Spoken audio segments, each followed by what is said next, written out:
السلام عليكم ورحمة الله وبركاته، ازيكم عاملين ايه؟ يا رب تكونوا بخير وفي صحة وهنا وسعادة.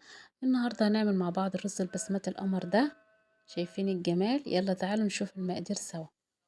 جبت بصلاية هنا، فرمتها فرم متوسط وحطيتها في زيت وسبتها كده يعني تقرب تاخد لون، وحطيت معلقة كاري عليها تتشوح. بعد ما ابتدت خلاص هتاخد لون يعني اصفر، ونزلت بمعلقة كركم وقلبتهم كده يتشوحوا في الزيت عشان يدوا طعم حلو في الرز. وهنا فصين حبهان اتنين مقفولين منهم يدوا ريحة وما يأذوش اللي بياكل ولا يجوا تحت ضرس، وايه وحدايتين ورق لورا.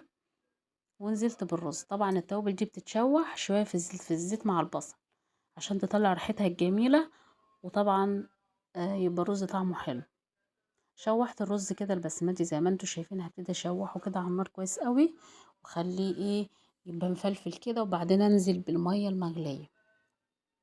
نسيت اقول لكم ان انا بعد كده هحط فيه فلفل اسمر، معلقه فلفل اسمر كده صغيره، وحبه ملح برضو على حسب الرغبه. خلاص، واسيبه بقى يتشرب مع نفسه. ادي الملح والفلفل الاسود وهحطهم واسيبه مع نفسه ياخد. طبعا انتوا عارفين ان ده الفلفل الاسمر اهو. انتوا عارفين الرز البسمتي طبعا بياخد كمية مية اكبر شوية من من الرز المصري.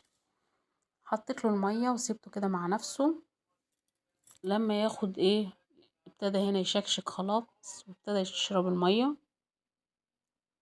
اوطي عليه جدا جدا وبعدين اسيبه هنا كان شكله اهو مفلفل وجميل ازاي. شايفين الجمال ما شاء الله عليه. والفراخ هنا شكلها روعة. انا كنت عاملاها قبل كده على القناة اللي عايز يتفرج عليها، يوميات دودو وجنى، وهجيلكوا الطريقة ان شاء الله.